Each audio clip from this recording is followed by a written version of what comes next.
Quick question. What empire lasted longer, the Roman Empire or the United States of America? Rome, right? About 1,000 years for the whole thing, Western and Eastern combined. Now here's another one. What if I told you there was an empire that lasted 623 years, controlled 3 continents at once, and was still around when your great-great-grandparents were alive? The Ottoman Empire. It started in 1299 and didn't end until 1922. That means it saw the Renaissance, the invention of the printing press, the discovery of the Americas, the Industrial Revolution, World War I, and it survived all of it until it finally fell. So how do you build something that lasts that long, and what finally brings it down after 6 centuries? I'm Jack, this is Blueprints of Power, and today we're cracking the code on one of history's most resilient empires. Let's go.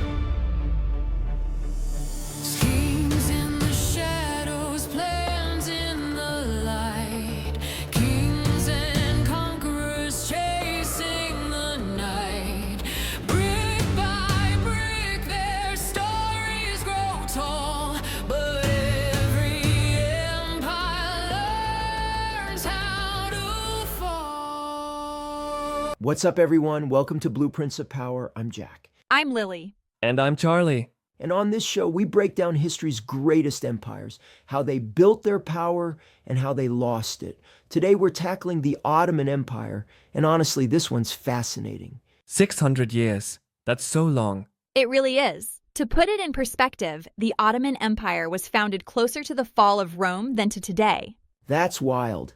And at its peak in the 1600s, the Ottomans controlled parts of Europe, Asia, and Africa. We're talking about modern-day Turkey, Greece, Bulgaria, Egypt, Iraq, Syria, Israel, Palestine, Saudi Arabia, Hungary, Romania. Okay, that's like half the map. Pretty much. And they controlled some of the most important territories in the world, including Constantinople, which they renamed Istanbul, and the holy cities of Mecca, Medina, and Jerusalem. So they're not just militarily powerful, they're culturally and religiously significant too. Exactly. They were one of the great Islamic empires, and they positioned themselves as protectors of the faith. So how does an empire last 600 years? That's insane. That's what we're here to figure out. Today, we're going through the rise, the reign, and the fall. How did a small Turkish tribe become one of the world's superpowers? What systems kept them going for centuries? And what finally brought them down? I think what's coolest about the Ottomans is their adaptability. They constantly evolved and absorbed new ideas, which is why they lasted so long. Okay, I'm ready. Let's do this. All right, Lily, take us back to the beginning. How does the Ottoman Empire start? Okay, so it's the late 1200s, and the Middle East and Anatolia, modern-day Turkey, are in chaos. The Mongols have just swept through and wrecked everything. The old Seljuk Empire has collapsed. And there are all these small Turkish tribes fighting for territory. So it's another chaotic situation. Very chaotic. And one of these tribes is led by a guy named Osman. He's smart, he's ambitious, and he starts carving out territory in northwestern Anatolia, right on the border with the Byzantine Empire. Wait, the Byzantine Empire, and that's the Eastern Roman Empire, right? Exactly. It's what was left of Rome. And by this point, it's been around for over 1,000 years, but it's weakening. Osman sees an opportunity. So he's gonna take on Rome? Basically, yeah. And Osman starts conquering Byzantine towns and villages. But here's the key thing. He's not just raiding and leaving. He's building alliances, he's establishing rule, and he's creating a system of governance. So he's thinking long-term. Exactly. And when Osman dies in 1323 or 1324, his son Orhan takes over and keeps expanding. The empire becomes known as the Ottoman Empire, named after Osman. So Ottoman comes from Osman? Yep. It's the Arabic version of his name. And under Orhan and his successors, the Ottomans keep growing. They start moving into Europe, crossing into the Balkans and taking territory in Greece, Bulgaria, and Serbia. So they're expanding in multiple directions. Right. And they're doing something really smart. They're absorbing people from the territories they conquer. Christians, Jews, different ethnic groups. They're all becoming part of the Ottoman system. How are they getting people to join them? A few ways. One, they offer stability. If you're a peasant and your lord just got conquered, the Ottomans might actually give you a better deal. Lower taxes, protection, fair treatment. So it's not just about force. Not always. 2, they use something called the Devshirme system. They take Christian boys from conquered territories, convert them to Islam, train them, and turn them into elite soldiers or administrators. Wait, they're taking kids? Yeah, it sounds harsh, but hear me out. These boys, who become known as janissaries when they're soldiers, get educated, trained, and can rise to the highest positions in the empire. Some become generals, governors, even grand viziers, the prime minister basically. So they're taking people from outside and putting them in positions of power? Exactly. And because these guys owe everything to the Sultan, they're incredibly loyal. It creates this meritocratic system where your birth doesn't matter, your ability does. That's actually kind of genius and kind of messed up. It's both, but it works. The Janissaries become one of the most feared military forces in the world, and by the mid-1400s, the Ottomans are ready for their biggest move yet. What's that? Constantinople, the capital of the Byzantine Empire. It's been standing for over 1,000 years, and everyone who's tried to conquer it has failed. The walls are massive, some of the strongest fortifications ever built. So it's basically impossible to take. That's what everyone thinks. But in 1453, Sultan Mehmed II, who's only 21 years old, decides he's going to do it. And he brings something new: massive cannons. Cannons? Huge cannons. Some of them are over 27 feet long and firestone balls that weigh 1,200 pounds. They pound the walls day after day until they finally break through. That's insane. And on May 29th, 1453, after a 2-month siege, the Ottomans storm Constantinople. The Byzantine Empire falls. 1,000 years of Roman history ends. That's a huge moment. It's one of the biggest moments in history. Constantinople becomes Istanbul, the new Ottoman capital, and Mehmed II becomes known as Mehmed the Conqueror. The Ottomans are now a major world power, and they're just getting started. So they just took down a 1,000-year-old empire. Yep, and now they control the crossroads between Europe and Asia. Every trade route, every cultural exchange, it goes through Ottoman territory. They're perfectly positioned. All right, so they've got the territory, they've got the capital, they've got the military. How do they actually run this thing for the next 450 years? Okay, quick pause. If you're loving this episode, and how could you not? The Ottomans are fascinating. Hit that follow button right now. Subscribe to Blueprints of Power on Apple Podcasts, Spotify, wherever you listen to podcasts. We're covering all the legendary empires. We've done Rome, the Mongols, and after the Ottomans we've got the British Empire, the Aztecs, ancient Egypt, the Spanish Empire. So many incredible stories coming your way. Share this with your friends, your teachers, your parents, anyone who loves history or just great stories about power. Post it on social media, text it to someone, carrier pigeon it if you have to. And please leave us a review. It seriously helps the show grow, and we read every single one. We love hearing from you. All right, back to the Ottomans, because we're about to get into how they ruled 3 continents for 600 years. Let's go. All right, so the Ottomans control this massive empire spanning Europe, Asia, and Africa. How do they keep it all running? This is where the Ottomans really shine because they built incredibly sophisticated systems. Let me break down their recipe for power. I'm ready for this recipe. Okay, ingredient number 1, centralized administration with local flexibility. At the top, you have the Sultan. He's the supreme ruler. Under him is the Grand Vizier, who's basically the prime minister and runs the day-to-day government. So the Sultan's the boss, but he's got help. Lots of help. The empire is divided into provinces, and each province has a governor. But here's the smart part. The Ottomans let local communities keep their own religions, languages, and customs as long as they paid taxes and followed Ottoman law. So they're not forcing everyone to be the same. Nope. They had this system called the millet system, where different religious communities, Christians, Jews, Muslims, could govern themselves internally. They had their own courts, their own leaders, their own schools. So it's like a federation? Kind of. It created stability because people felt like they could maintain their identity, and it was practical. You can't micromanage an empire that big. That makes sense. Ingredient number 2, the Janissaries and the military. We talked about how they're recruited, but here's why they matter. They're disciplined, they're loyal, and they're constantly trained. They use guns, they use artillery, and they're organized into units. So they're staying modern. Exactly. The Ottomans are constantly adopting new military technology. When Europeans develop better guns, the Ottomans copy them. When new tactics emerge, they adapt. That's why they stay competitive for so long. So they're not stuck in the past. Right. Ingredient number 3, economic control. The Ottomans controlled the major trade routes between East and West. If Europeans wanted spices, silk, or goods from Asia, they had to go through Ottoman territory. So they're the middlemen. The very wealthy middlemen. And they taxed everything. Plus, they controlled major ports in the Mediterranean and the Black Sea. Trade made them rich, and that funded the army, the government, and all their building projects. Follow the money. Always.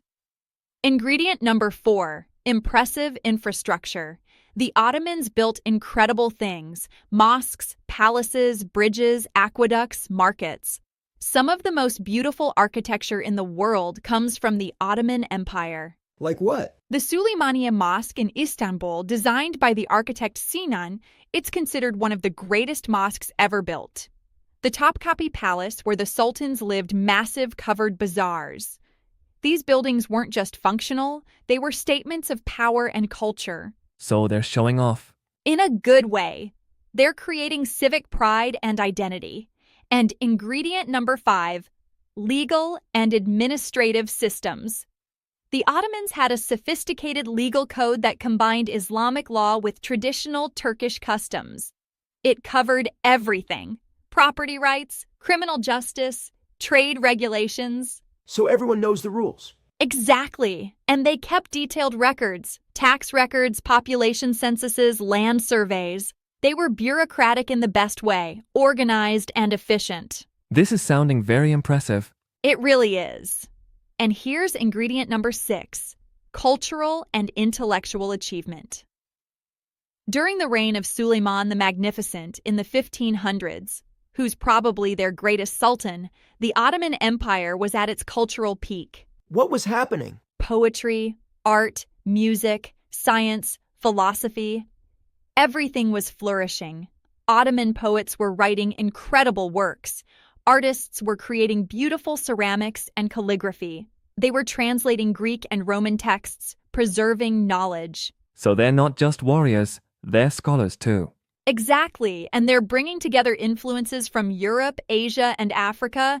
Istanbul becomes this cosmopolitan hub where different cultures mix. That's really cool. And here's the thing. Suleiman wasn't just called the Magnificent in Europe. In Turkish, he's known as Suleiman the Lawgiver because he reformed and codified the legal system. He balanced military conquests with internal improvements. So he's like the perfect ruler. In many ways, yeah. Under Suleiman, the Ottoman Empire reaches its peak. They control most of the Mediterranean, they're pushing into Europe, and they're threatening Vienna, the heart of the Habsburg Empire. So they're basically at the gates of Western Europe. Literally, in 1529 and again in 1683, they siege Vienna. If they'd taken it, the whole history of Europe might be different. Did they take it? No, and that's part of what we'll get to. But the point is, for about 200 years, from the mid-1400s to the mid-1600s, the Ottoman Empire is one of the most powerful, sophisticated, and culturally rich empires in the world. So what changes? Uh-oh, here comes the decline. What starts going wrong? Before we get into the Ottoman decline, I want to take a moment to thank you for listening to Blueprints of Power. This show exists because of you, our community of curious listeners who want to understand how power really works. If you're enjoying these episodes, please share the show with someone. Send it to a friend who loves history, a family member who's always asking questions, a teacher who might play it in class. Word of mouth is how we grow. Next week, we're covering the British Empire, the empire that controlled a quarter of the world's population and shaped the modern world more than any other. You're definitely going to want to hear that one. And if you haven't already, please leave us a rating or review. It helps us reach more listeners, and honestly, we love reading what you think. All right, time to talk about how even the mighty Ottoman Empire, after 600 years, eventually fell. Let's get into it. Okay, so the Ottomans are at their peak in the 1600s. What starts the decline? The decline is really gradual. It takes centuries, but it starts with a few key problems. First, military stagnation. Remember how the Ottomans were always adopting new technology and tactics?